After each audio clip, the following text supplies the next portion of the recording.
Stone Show with your host, Jay Stone.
All right, welcome to another episode of the Jay Stone Show.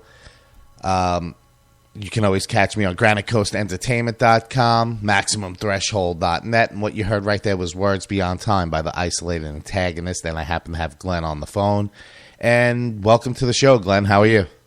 Hey, how we doing? I'm enjoying, that's for sure. Cool. So, right off the bat, I know, I canceled on you the first time because I had some technical difficulties, so thanks for being patient and taking the time to call in anyway a couple of months later, so I appreciate that. It's all good. We're all geeks, and something always breaks. Yep. Yeah, there's always something going on. I get a lot of storms through here, so a lot of times that I get wiped out, so I'm sure you know the feeling being in the computer industry. But when we booked the show the second time around, you jumped right on 9/11. Was there a reason for that? Because it's 9/11, or? I wasn't even thinking it. At the time, we were actually supposed to have a show next weekend, and we recently had to bail on that. So I just picked it to try and promote the show a little bit more. So it just happened that way. Right, I gotcha. I mean, being from you're up in the Mass area, so I'm sure 9/11. Probably affected you guys up there big time, as well as the people in New York and across the country anyway. But it's been 15 years. It's amazing. I just can't believe it's been that long already. As I said, I just flew in on a plane just from Minnesota just a couple minutes ago and just landed. So, yeah, I'm off and flying. Yeah, did you even think about, like, when you were on the plane, like, Jesus Christ, it's 9/11 and I'm on a plane today, or... It comes up in thought, and you hear pastors talk about it, but I've been on so many flights, and I've been all over the world, so I just, you just keep going. Right, so there's some interesting stories about that and how you recorded the CD. So, first off, I played the band on the show a couple of times, but tell us a little bit about the band and, how you guys met and how Isolated Antagonist came about. So, Isolated Antagonist started as an idea. I mean, Nate being, I call him the musician because that boy can play, do anything, whatever. He's good. And he had his own band for a while, and I had my own. We met online because I saw somebody at, like, Queensryche and Fear Factory, and you usually don't see that combination. So I'm like, all right, got to friend this dude. And we've been chatting for years, and while I was deployed, I was like, hey, Nate, you want to try doing this music thing over the internet? And he was like, all right, let's give it a shot. And he threw a couple demo tracks at me and tried it out, and it came up hard. It came up pretty heavy. We didn't really have a name, but I was just bouncing around. I'm kind of always the jackass, the sarcastic antagonist, and being that I was out in the middle of the desert in Kuwait while recording this, so I was like, I'm isolated, so... I asked him, like, what do you think about Isolated Antagonist? He's like, go for it. And then it stuck, and it's just funny because you hear all these bands, they bounce around names, and, we really didn't even bounce it around. I was just mumbling in my head, and all of a sudden I'm like, Isolated Antagonist. Yes. That's us. Sometimes you just know. I mean, that's similar to a band I was in called Aisle 9. We were going through name changes, and for a while, when we were recording, going through the process, we had a producer who worked with, like, Metallica, Alice in Chains, and stuff like that, Ozzy Osbourne. Nice. So we became close friends over the whole year process. And as the main songwriter was creating, the rest of the music, and we were going over names, we were called Ocean for most of the part. But we were in the studio, and I'm like, dude, I can't take this guy anymore, talking about the guitar player. I'm like, if this guy don't stop and let's just get this goddamn thing recorded.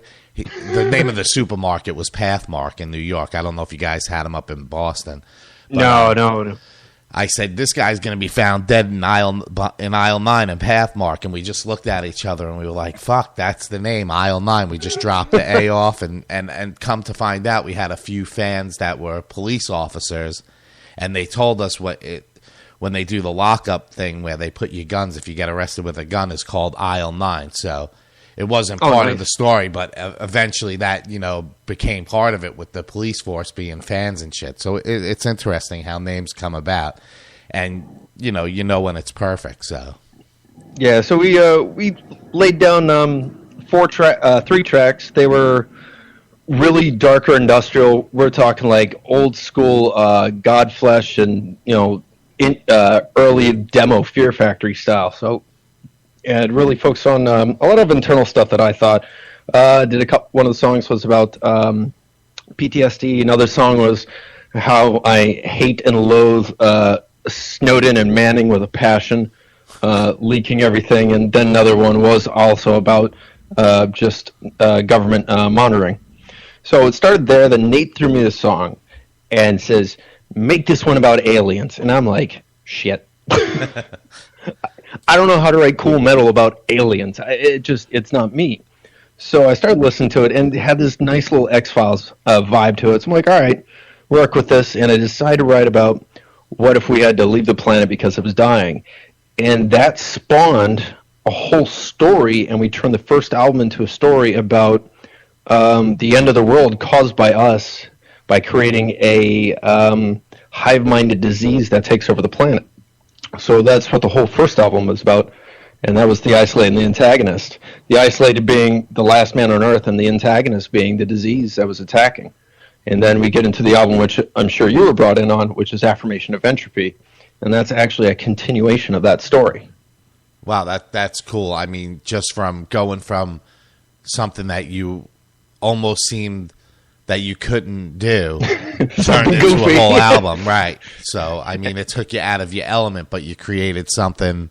Well, you step back and just reanalyze, and what we're trying to do, me mainly, and which I'm apparently very slow at, is we're actually creating books to go along with the albums. So the album is a concept story, and we're creating an actual novel to go with it. I'm about 30,000 words into the first book, and it has taken me forever to write. Yeah, no, I mean, if I tried to write a book, I'd still be on the third page. So, I mean, it's not an easy thing to do. The new album is currently being called Oblivion. We hope to have it out by the end of October. And that is the goal of that album, is still fit in the same storyline, is to go earlier in time before the first two and kind of explain how everything started to go to shit. Cool. That it's definitely an interesting concept. So before the show, we were talking, waiting for the song to finish up, and you mentioned that the whole third album was recorded in the U.S. The second album was half and half, and the first album you fully recorded in Kuwait. So I fully recorded the vocals in Kuwait, and the music was in. Just making sure. That's where I was going to go. So does Nate do all the music, strictly all the music, and you just do the vocals and lyrics? Yes. So I end up taking the vocals, the lyrics, really the whole story and the concept is me, and I end up doing a lot of work to management, I guess. So I end up getting all the artwork together, getting everything just to fit in this package that I think expresses what we are. And I hope you've seen some of our artwork. Yeah, absolutely. We really focused on making sure it fits with what we're trying to say. And so we believe we're picky. No, I think you definitely accomplished that. So that's But how did it work? I mean, being in Kuwait, I mean, and recording. What's the process like? How did you accomplish it? So it's kind of comical. Nate is a machine at recording music, and sometimes kind of drives me nuts because I can only do so many vocals and lyrics at once, and he'll send me like 5 songs on the internet. Like, all right, I can only do like one a week. So I created a shared space online, and we just would post everything to space and just download it back and forth. And I get the music from him in my room. At the time, I was working some night shift hours in the barracks, and these barracks had these really, really thin, tiny walls that you could hear everything through because it was just inside of a warehouse in the middle of a desert. And I put some hooks up on the ceiling and dangled down some cloth and just kind of surrounded myself. And I ordered a microphone and just started screaming away. Cool. That's excellent. How long did it take you to get it done? Doing it that way? The first album we nailed out pretty fast. So I think it took us maybe at most 2 months to finish the first album. Oh, that's not bad at all. He's definitely a machine if you guys are moving that fast. I've worked on albums for years, and still if we just didn't settle on it, we'd probably still be there 20 years later trying to get it done. I mean, we're literally releasing our third full-length album. We also have an EP